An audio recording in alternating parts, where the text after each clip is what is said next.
Happy Easter. Happy Easter, everyone. Let's have a look at time dilation, because that one's out of the ballpark ridiculous as well. So I picked one that's only 6 minutes long, right? Oh, this stuff does my head in. Honestly. Oh! Concept of time is crucial in describing our environment. The passage of time enables us to quantify object change and mobility. At first glance, one could think that with a single clock for the entire universe, time is absolute. Time isn't as simple as we might believe. Yes, it is. We tend to work by the clock, arriving at 9 a.m. and leaving at 5 p.m. And our perception of time does not vary during that time, though it seems to slow down before the weekend. At the turn of the 20th century, a discovery radically shattered our previous understanding of relativity. Time is no longer absolute, but relative. Bollocks. Each item has its own time and clock, and two previously synchronized clocks on different trajectories across space can meet again and show different times. What is time dilation? Oh, the horseradish. Back in the day, when there was dinosaurs, okay? Back in the day, right?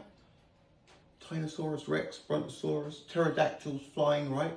When the pterodactyl was flying, looking down on the T-Rex chasing a Brontosaurus, was there any time dilation going on? Do you think everything was relative to?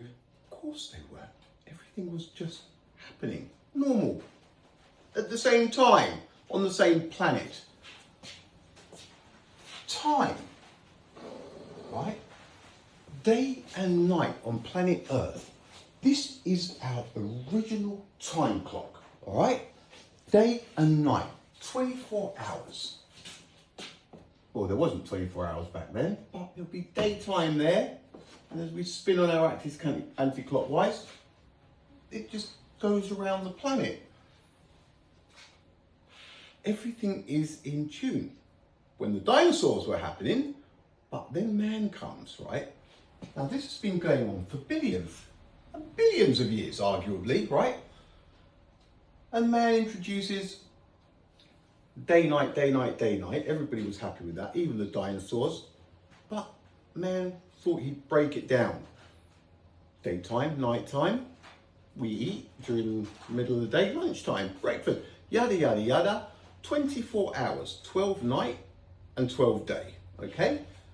And that is all as we spin anti-clockwise on our axis. Woof, woof, as we orbit the sun. A day, 24 hours, 60 minutes, 60 seconds in a minute, etc., etc. Then, in 1905, no, Romer was the first nudge, but we'll forget about him. This has been going on, right? 2 atomic clocks. First of all, special theory of relative, right, in 1905, and then the atomic clocks in 1971. How is it even possible, okay, that our original time, our benchmark for time, night and day, was us spinning on our axis, right? As we go around the sun. 24 hours, 60 minutes, 60 seconds in a minute, etc., etc. 2 atomic clocks in 1971. I put on 2 different aeroplanes, right? One goes east and one goes west. Atomic clock on each one. They're calibrated or synchronized to one at some naval base somewhere. Was it Virginia or somewhere? They land. They're 300 billionths of a second out. 300 billionths of a second out in 1971. If this was being done on a bus and it was a crowded bus, there would be people flying off of that bus right now, okay? This is so stupid. How do atomic clocks that are synchronized to each other with human-made second, right, have anything to do with Earth spinning anti-clockwise on its axis, right, as it orbits the sun? What has any of that got to do? The poxy man-made second is out by 300 billionths of a second in 1971. Seriously? Don't start saying there's evidence, because there is none. Let's listen to this Horseradish. We have to now. We're committed. Time dilation is the seemingly strange phenomenon of time passing slower for an observer who is moving relative to another observer, depending on their relative motion or positions in a gravitational field. This is how it works. Time is a relative concept that, as absurd as it sounds, is a result of Einstein's theory of relativity. We're used to speed being relative in everyday life. For example, a car traveling at 60 mph or 97 kilometers an hour relative to a stationary observer would be observed as moving at 120 miles per hour. That's 193 kilometers per hour. Doing it in miles and kilometres is really impressive. Of course it will be seemingly to do that same speed. Wait a minute, if me and you are walking towards each other at 10 k's an hour, relative, the whole speed is 20 k's an hour. It's fucking common sense, isn't it? Oh, God, it's so stupid. By a motorist heading in the opposite direction at the same speed. Who cares? This same phenomenon also affects time. Depending on an observer's relative speed or position within a gravitational field, time passes at a different rate for that observer No, it doesn't. than for another observer. This effect, known as time dilation, is only noticeable under certain circumstances, although we are constantly subjected to it at a low level. Bollocks. Time dilation is a consequence of Einstein's relativity, in which time is not as absolute as it may appear. No, it The is. rate at which it passes varies for observers in different frames No. of reference. Einstein's starting point was that light has the same rate. Stop it, Albert. First of all, we are all on the same planet, all spinning anti-clockwise, and we all have the same sun up in the sky, radiating absolute light. There is no Mickey Mouse delay. The sun does not take 8 minutes and 20 seconds to radiate packets of salt and vinegar crisps to that way, to Earth. It's ridiculous. The whole thing is ridiculous. Speed, irrespective of the observer's motion. Observer this, observer This that. seemingly innocent assumption leads to the inevitable conclusion that moving clocks run slowly. This phrase is frequently used to describe time dilation, but it's a little deceptive, since it places too much emphasis on clocks, which are only relevant in the sense that we use them to measure time. However, rather than seeing time dilation as a clock property, we should consider it an unexpected reality about space and time.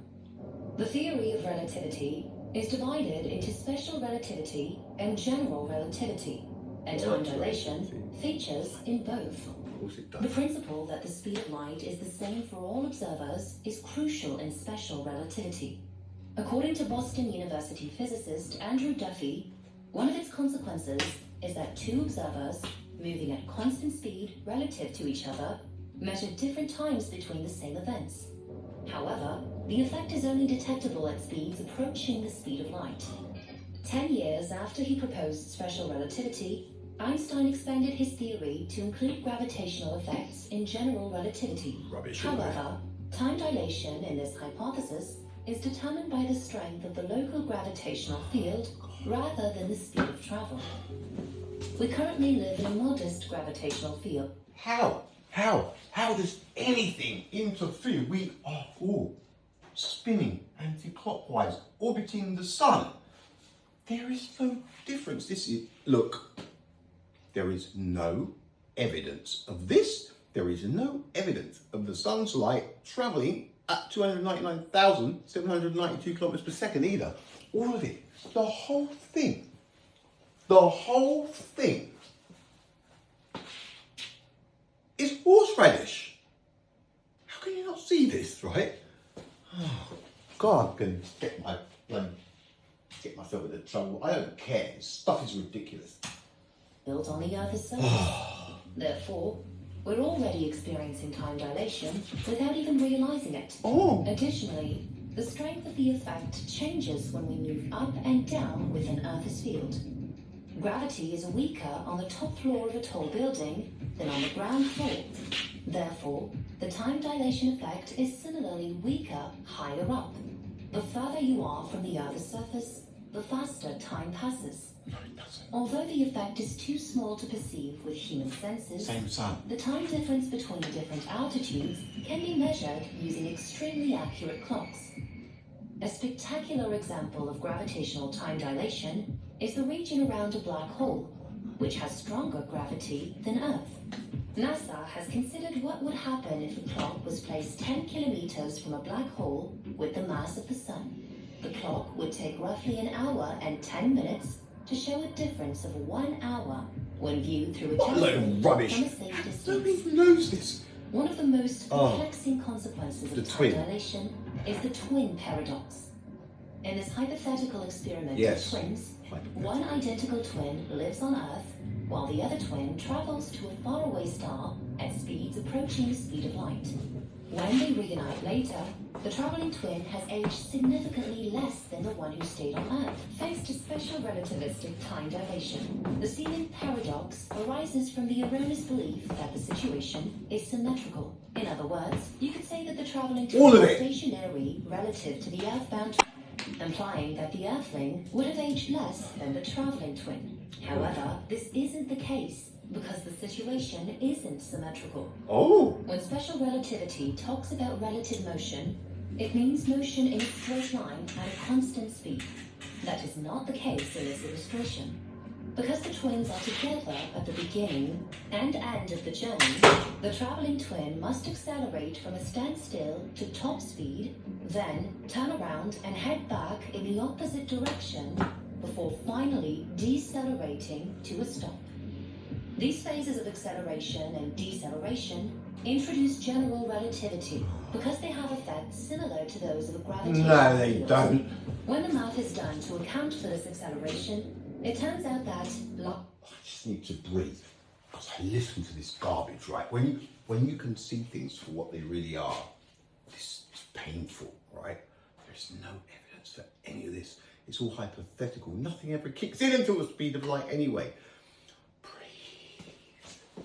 Oh, God. like time travel, the spacefaring twin does age more slowly than the earthbound twin. If you like this video, please consider subscribing No. and click the notification bell No. so you do not miss any upcoming I videos. want to miss everything that you do. Stop! God. Right. This is so much horseradish. Where's the evidence? Where's the evidence for time dilation? Those people be going, but he did this in such a year and they did that and this proves that, and how does that work if not? Shut up. It's horseradish. The whole thing. Wake up. Sounds like it's absolute. Let's stop this nonsense.